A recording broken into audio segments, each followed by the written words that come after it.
Hi, my name is Andrea Ken and I live in Houston, Texas, and I teach guitar in the Spring ISD. And I'm going to talk about the Jazz Etudes 2026. There's 3 of them as usual. The first one is a comping etude. It's about playing the chords behind the band or a soloist. And the Etude 2 is a ballad. And Etude 3 this year is over a, well, they're calling it a rock tune, so it's sort of a jazz rock tune or soft rock. I don't know what you want to call it. But anyway, number 1, guitar Etude 1. And it's over the chord changes to the song Bye Bye Blackbird. And the instructions are, you will be playing with a recorded track and you'll be playing through twice. The first time, my suggestion is just keep it simple. And so usually there'll be chord changes that are pretty common that you'll want to use there. And in measure 5, you get F major 7 over an A. And I guess you could just leave the A string open, or you could put the A here, and that's a F triad. This would be major 7. And then the A flat diminished, G minor 7, C7. Okay, so the first time you see chords in parentheses, that's a turnaround. It takes you back to the top. And you play it again. So I suggest for the second time through, maybe you play chords up higher.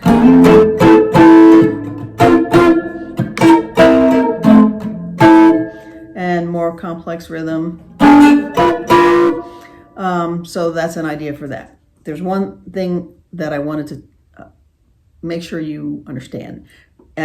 Starting at measure 9, you have G minor 7, G minor, and then major 7 in parentheses, G minor 7 again, and G minor 6. What they're really doing here is a descending line while those chords are being played. So it'll be like this. So here's these 4 measures.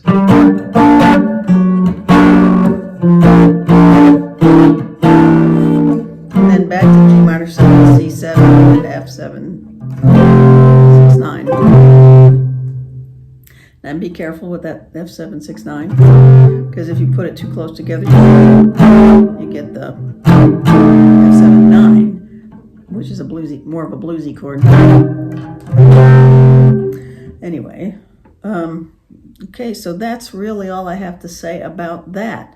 If you are at all confused about the G minor 7 flat 5, one way to play it is here in second position with your finger on the D flat 2nd string, and then the B flat, F, and G. That's one way to do it. Make sure you don't allow that string to ring. Mute it off. And I think that'll take care of that one.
Etude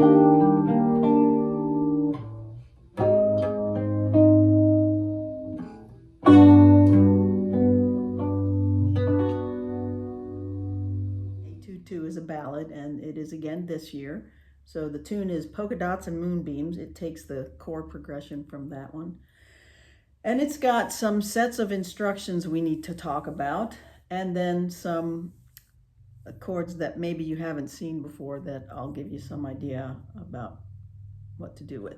The first thing about the ballad is that it, because it's so slow and you're playing all the chords, you're voicing all the chord change, like the D major 7 with the G major 7 with the D up here. So it has to be this, and then the B's right here, and then E minor 9.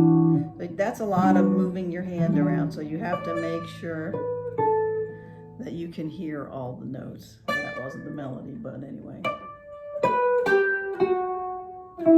So when you play the chord,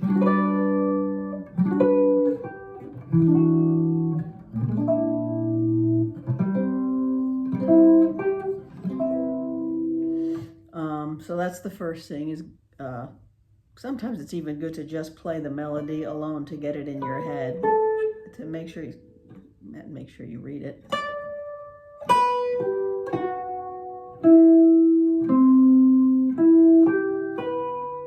So you're used to how it sounds. And then you have to play it, of course, with the chords under it. Okay. Let's look at the notes that are underneath each line. Well, over everything, it says play freely and lyrically. It does give you a metronome marking, which is 72, but if you're going to play it freely, then you're not going to adhere strictly to that tempo, but you do need to not get too fast or drag too slow. So play freely and lyrically, and right underneath the first line, measure 1, it says in octaves. So that first part of the tune is in octaves.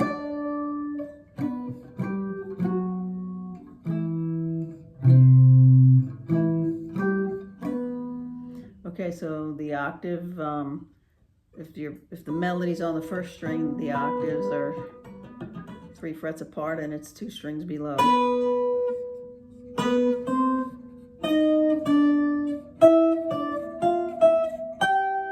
So practice playing some octaves if you're not used to it. And on the second string, it's the same form. On the third string, it's only 2 frets. They're all 2 strings apart, and this one's 2 frets. And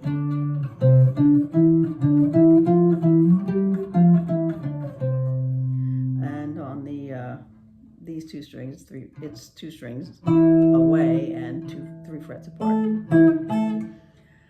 Okay, and as soon as you complete that line, which is 4 measures, then it says underneath, play in block chords lyrically.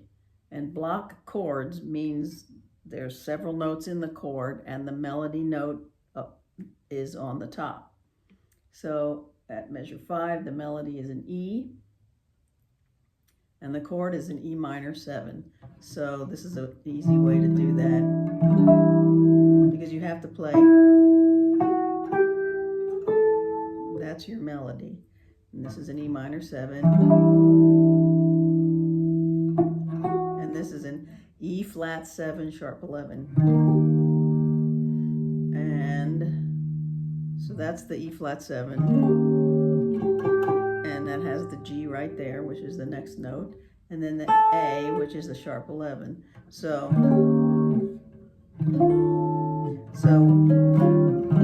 that's the 7th chord. It has a 9 on top of it, and there's the sharp 11.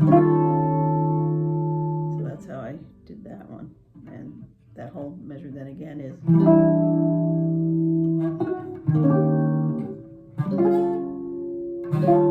And then the G major 7. There's the G and then 3 across. That'll give you the 3 notes you need with the B on the top. And you have this choice for the D, which is the same as the very first chord, Or you can do this one, the D, G, E, B.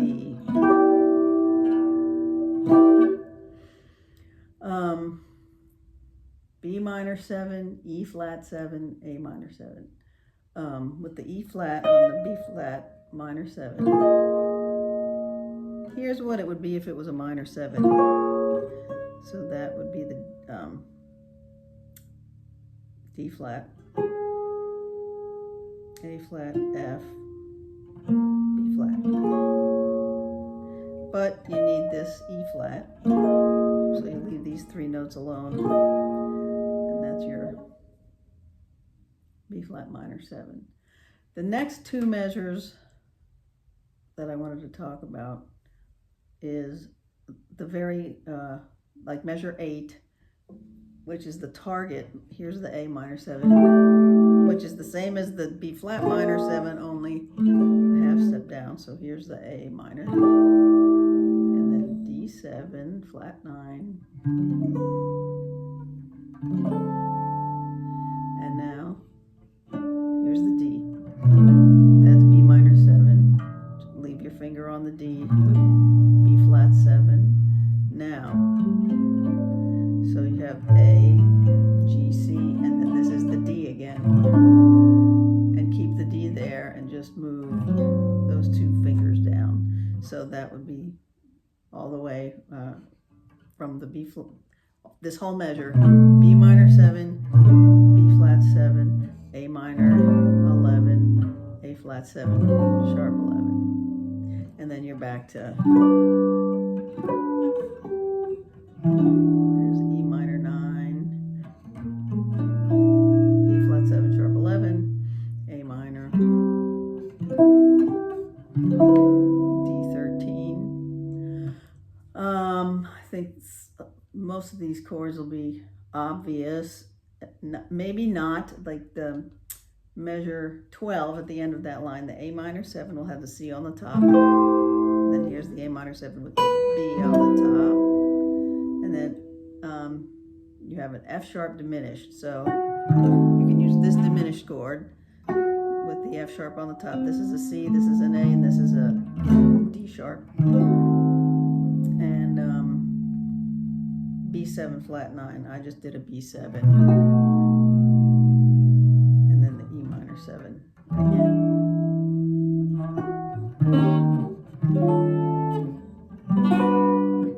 I showed you that D on top of a G7. And then there's your B flat minor 7 again. And for E flat 7, you know how, well, this is the D7 like this, or you can do it like this. That's a D flat 7, and with a flat 9.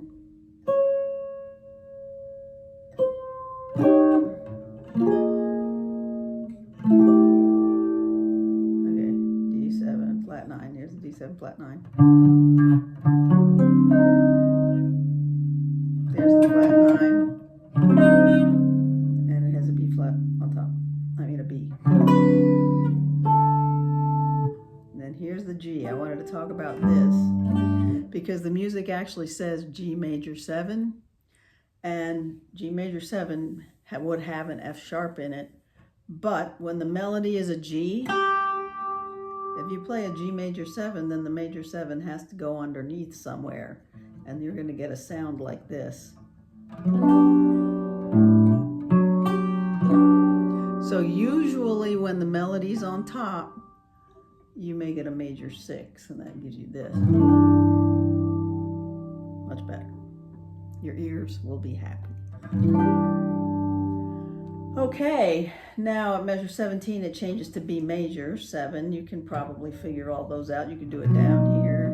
C diminished, C sharp minor 7, F sharp 7, which could also be played up here. So, those are pretty straightforward, and I think you'll just have to pick what range you want to play it in. And then the bottom 2 lines play in block lyrically, and so that's a repeat of a lot of what's above. except the last measure, E flat major 7, A flat major 7. Those two have a G on top. And then the G major 7 has an F sharp on top. So, and at measure 17, where it goes into B major 7, there you're playing the chords. So it's a comping thing. It says or solo. So I guess you could take a solo if you want.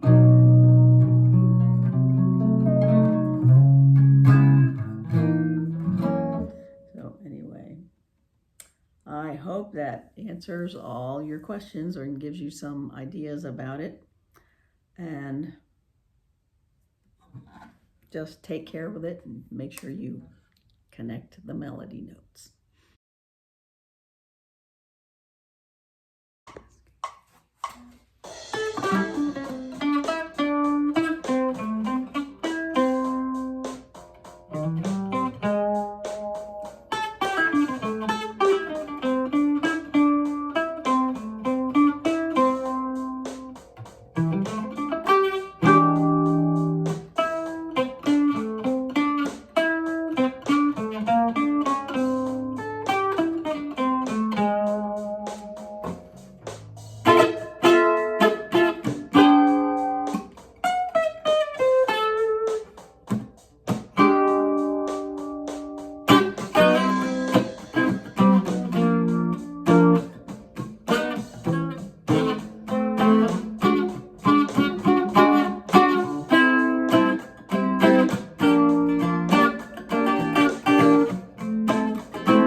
Etude 3 is the song Sunny.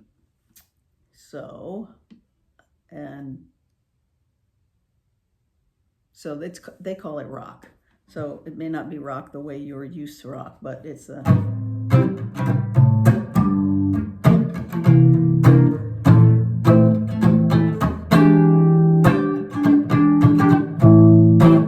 so anyway. Now, when you play jazz, you get used to having a swing feel often, and this does not have a swing feel. When you play a song that's got a rock beat, it's even eighth notes. So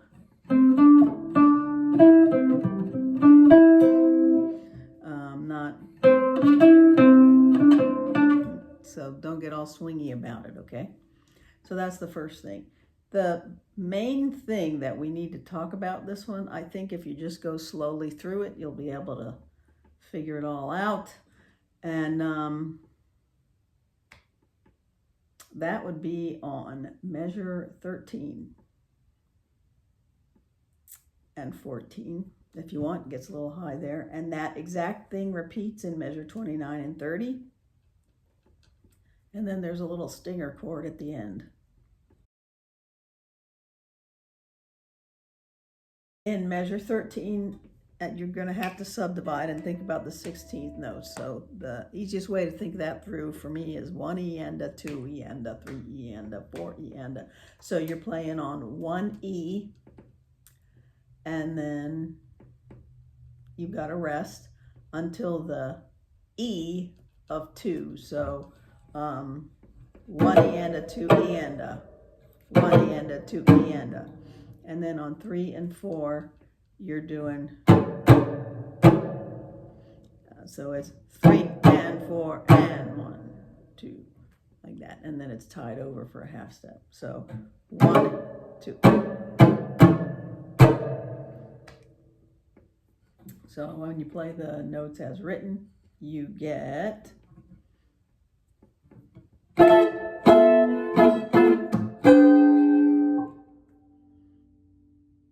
that. 1, 2, 3, 4. 2, 3, 4.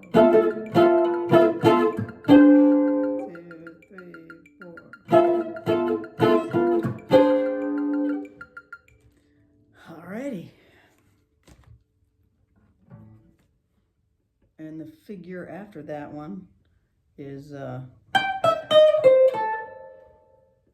whenever you see the little tent over the note, that's kind of an accent with a little separation, and then the dot means just make it really separated. So just from the beginning, that one would be really short.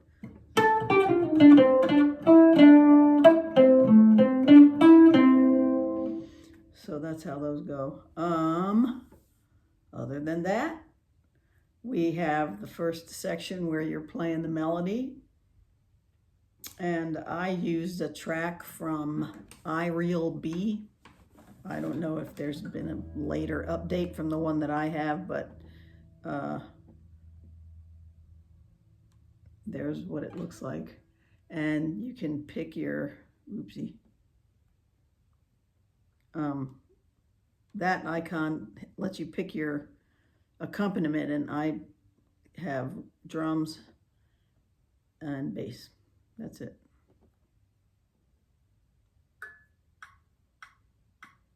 I did amplify it for the track. So there you go. And that's a phone for your, that's an app easily available through the App Store. Okay, I'm not sure what else to say about this one. Like I said, in the beginning, you're going to play a whole chorus through where you're playing a melody that's written out. And then you have an area where you're comping, and it says ad lib. So that means you kind of comp how you want. When you're comping behind the band, maybe you feel like you have to keep it.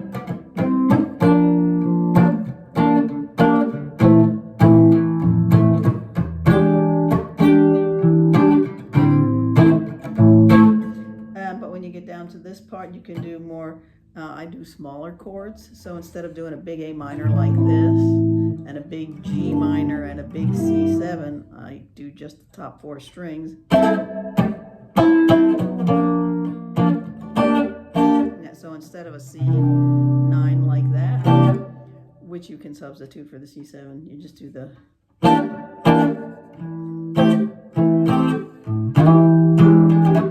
And that's your good old, everybody knows the Jimi Hendrix chord, the E7 sharp 9.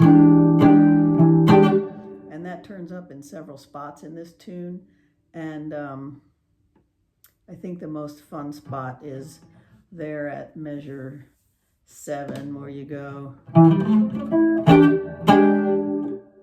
Cool. And yeah. So when you're comping the ad lib comping, you know, you can keep it the way you played it before, and just keep your time nice and even. But if you would like to ad lib a little bit, then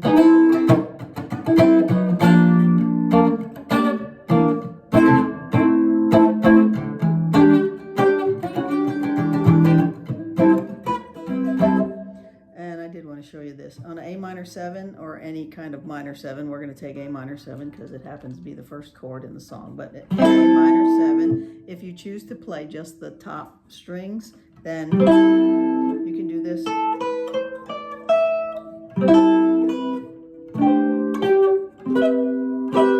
And those are all A minor 7s, or they will suffice as substitutions.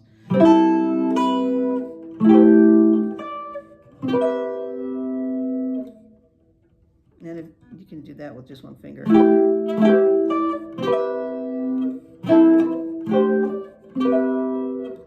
If you want to, or just the. So that's an option for you. And you can do it with a G minor. Or.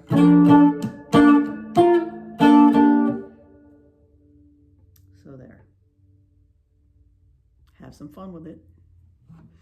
To have some fun with it is try anyway. Of course, it's work. You got to work, but hopefully you have some fun with it because you enjoy playing the guitar and learning more things. But also, if you peck around on my YouTube, you can find my link tree. That'll take you to places where you can leave me a DM and ask me questions. You can ask questions in the comments on the YouTube videos. So anyway, I wish you good luck, and like I said, have fun with it. Thank you.